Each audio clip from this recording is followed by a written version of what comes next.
पुढची बातमी राजकीय विश्वातून उपमुख्यमंत्री एकनाथ शिंदे ॲक्शन मोडवर आलेत। शिंदे सेनेच्या सर्व मंत्र्यांची त्यांनी महत्त्वाची बैठक बोलावली। नंदनवनवर थोड्याच वेळात बैठक होती। सर्व मंत्र्यांना बैठकीला हजर राहण्याचे आदेश देण्यात आलेत। उपमुख्यमंत्री एकनाथ शिंदे हे दिल्लीला जाणार आहेत। त्यापूर्वी सगळ्या मंत्र्यांना त्यांनी बैठकीला बोलवले। एक महत्त्वाची बैठक त्यांनी आयोजित केलेली आहे। थेट जाऊयात आमचे प्रतिनिधी सूरज मसूरकर यांच्याकडे। सूरज, दिल्लीला आज उपमुख्यमंत्री एकनाथ शिंदे जात आहेत आणि त्याआधी नंदनवनवर मंत्र्यांची ही महत्त्वाची बैठक होती।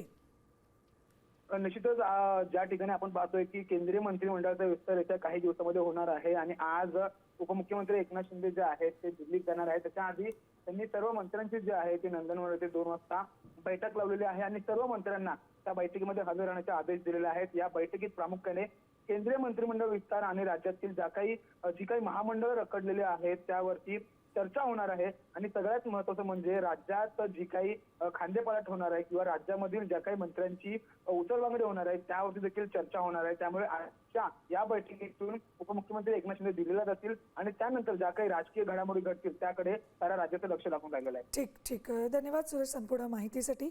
तर एकनाथ शिंदे यांनी एक अत्यंत महत्त्वाची बैठक बोलावलेली आहे। नंदनवनवर सर्व मंत्री, शिंदे सेनेचे सर्व मंत्री थोड्याच वेळात उपस्थित राहतील। साम टीव्ही मी नेहमी पाहतो, त्यावर दाखवलेल्या बातम्या रिलेट करतात।